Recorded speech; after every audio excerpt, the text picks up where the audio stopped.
Hello, I'm John David Bruja on location, standing in front of a keeper's house by Cape Canaveral Lighthouse. And welcome to a special edition of John's Traveling Movie Corner.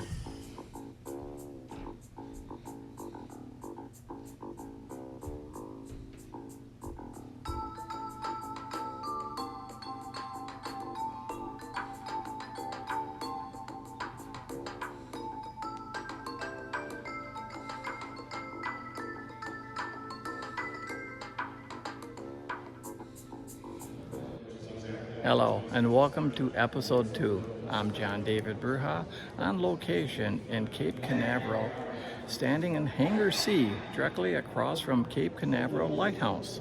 And welcome to John's Traveling Movie Corner. United States Lighthouse Society presents the Florida Atlantic Coast Lighthouse Tour. I hope you enjoy the ride. Well, it's another new day. Well, we skipped a day. We had a free day yesterday and we were able to go to Kennedy Space Center and have some fun and get educated about the space race. After we entered the Kennedy Space Center, Carlene and I made our way to the bus tour, which took us out to the gantry at LC-39. But on the way there, we passed by the Vehicle Assembly Building. And then we had a chance to experience a simulated engine test fire before boarding the bus and heading off to our next destination, the Apollo Saturn V Center, with more exhibits, including the largest rocket ever flown. Then it was back to the main visitors complex, where we checked out the Space Shuttle Atlantis and had a great lunch. And then it was off to the Heroes and Legends, featuring the U.S. Astronauts Hall of Fame, and then finishing the day off in the Rocket Garden. But now we're back on to our traveling to different lighthouses, day 3 and episode 2. And we are at Cape Canaveral, a very unique experience because you are on Cape Canaveral Space Force Base, and it's very limited and very rare to get this opportunity to see the lighthouse and actually to go up 5 flights of it. The original Cape Canaveral Lighthouse was first lit in 1849. Its height was 65 feet tall. The current one came in 1864 at a height of 151 feet, but it was closer to Cape Canaveral Beach. Unfortunately, due to the erosion, it was moved 1.5 miles back in the early 1890s and relit here at its current location in 1894 with a third Fresnel lens. Congress allocated $12,000 for the first original light back in 1849. It was built of brick with a first-order lens. Unfortunately, due to the height of the tower, it had to be redone with a newer light. They started a new light in 1859, but postponed by the Civil War, so the light wasn't lit until 1868 at a cost of $132,000. Originally painted white, it got the black bands in 1873. And that's right, I get to take a cast iron staircase all the way up, at least to the 5th floor. Well, I made it to the 5th floor of Cape Canaveral, and there is 5 more floors up, but getting this far was worth it. And the oil house behind me has the storage for the second order lens. The Cape Canaveral Lighthouse now has a third Fresnel lens. In 1993, the first order lens was removed, restored, and displayed at the Aries Davies Lens Exhibit building at Ponce Inlet, which we saw earlier on our tour. A fourth order lens was used twice at Cape Canaveral, once from 1865 through 68, and then from 1893 through 94. Cape Canaveral had only 9 keepers.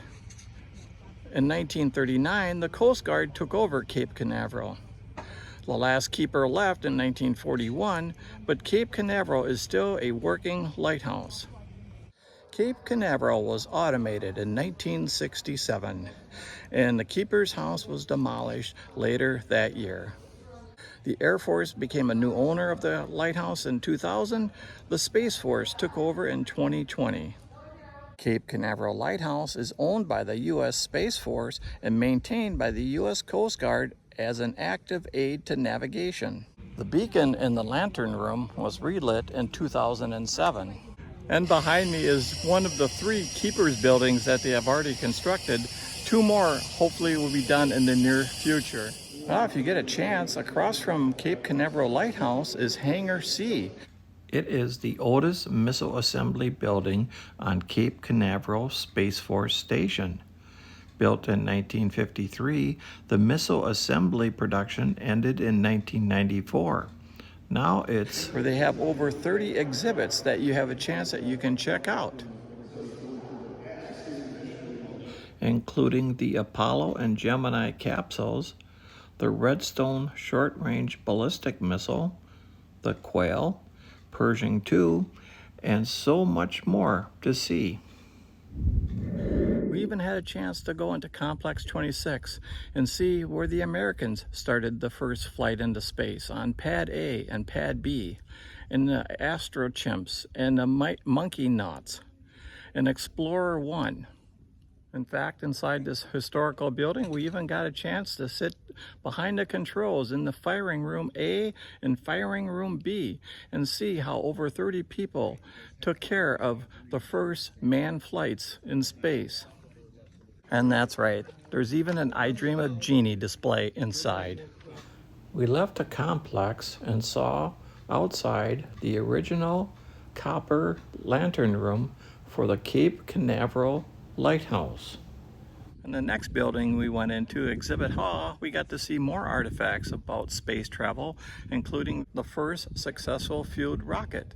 And we also got to see a Gemini 2 capsule that actually went into space not once, but twice, successfully. And of course, Hollywood was no stranger to the Kennedy Space Center and the surrounding area, filming such movies as 1979's Moonraker, 1995's Apollo 13, Contact from 1997, Space Cowboys in 2000, Tomorrowland in 2015, and so many other movies and TV shows. And we end our day at the Sands Space History Center, formerly known as the Air Force Space and Missile History Center. You get to learn about space exploration and all the different launch sites located on Cape Canaveral Air Force Station. And of course, there was a gift shop at the end. After a busy morning, we stopped for lunch and then had some free time before another great meal. And then an added attraction. After 4 trips to Florida at the right time, I finally witnessed my first launch from Cape Canaveral. I stood with a group of people around the water in Titusville to see the SpaceX successfully launched Starlink satellites from Florida's Space Coast. I didn't get great pictures, but I got great memories. It was a brand new day. We left our hotel and took a quick swing by to see the Cape Canaveral range lights, drove a ways, had an excellent lunch at a great restaurant, and headed to our next destination.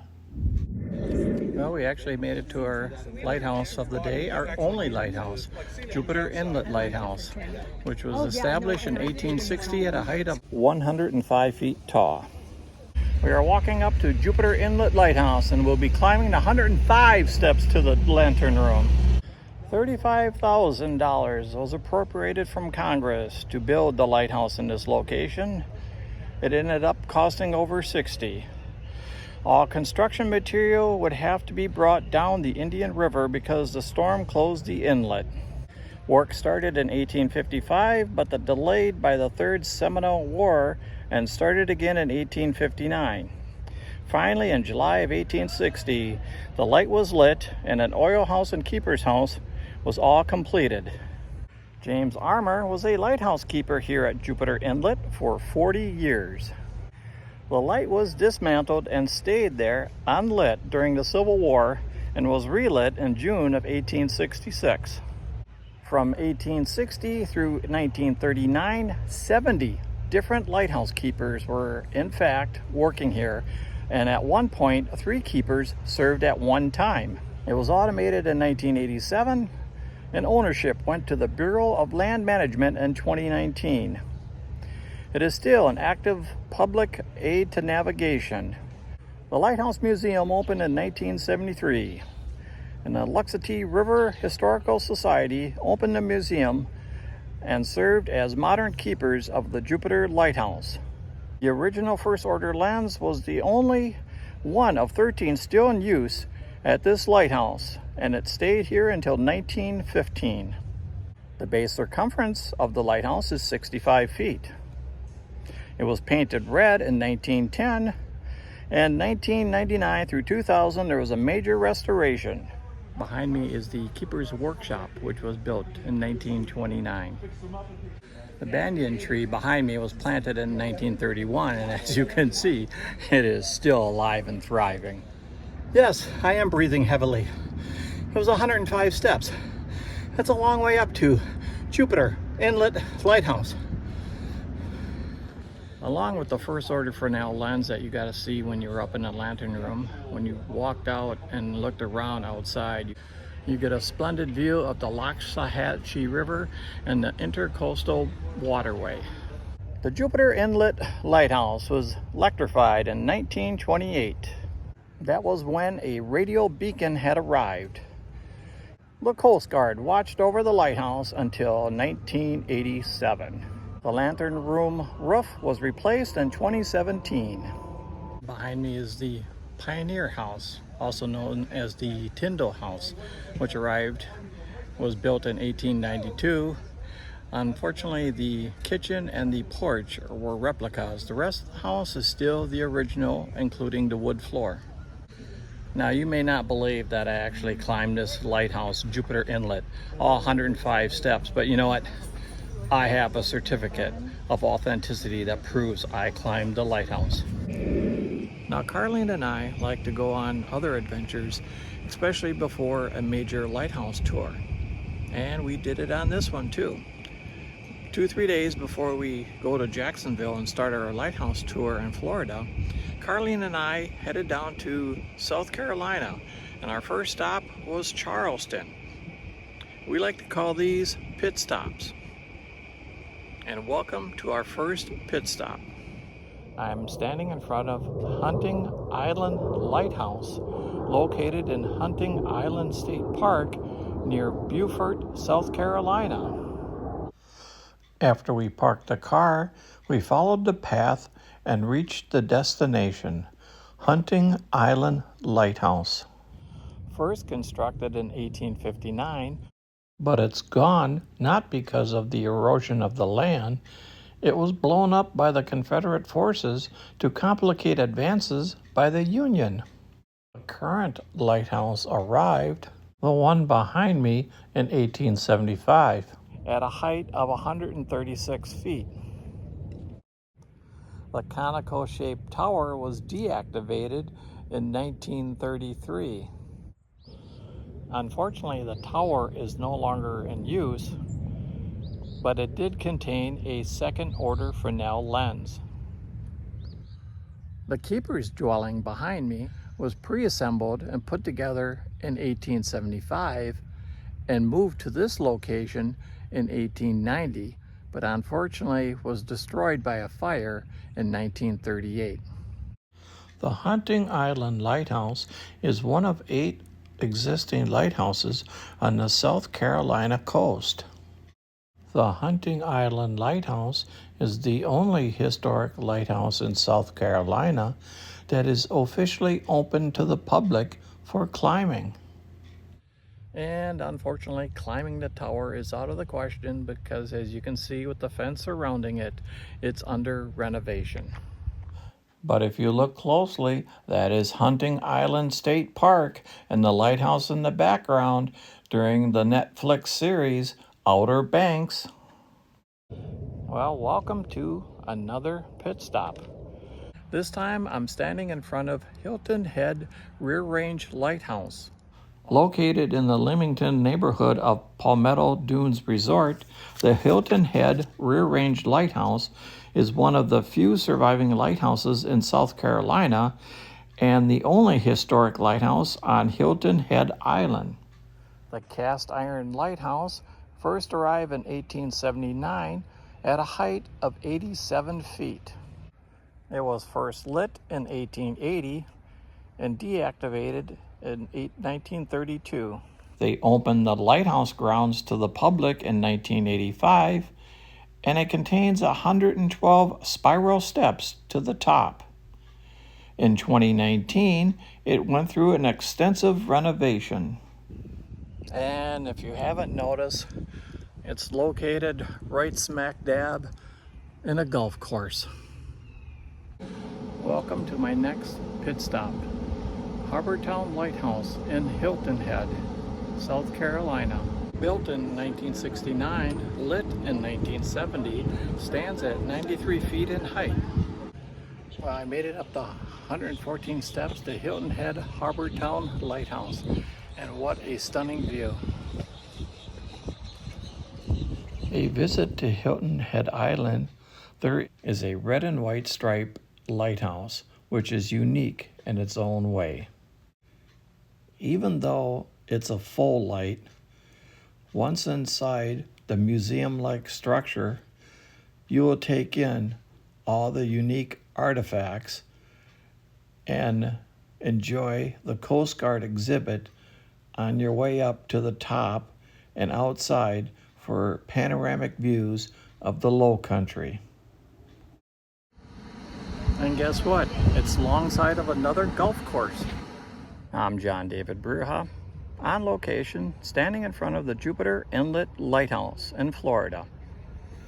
A show of this magnitude has a lot of people in front and behind the camera to make it happen.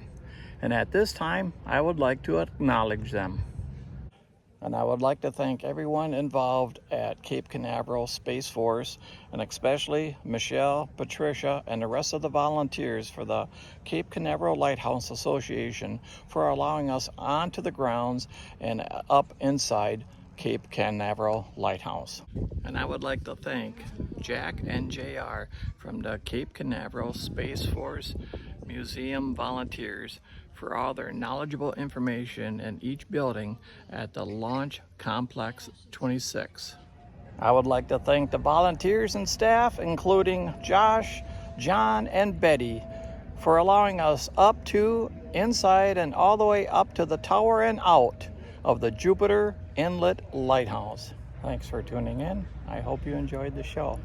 I'm John David Bruja, on location, standing in front of Jupiter Inlet Lighthouse. This has been a special edition of John's Traveling Movie Corner. United States Lighthouse Society presents the Florida Atlantic Coast Lighthouse Tour. I hope you enjoyed the ride.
you.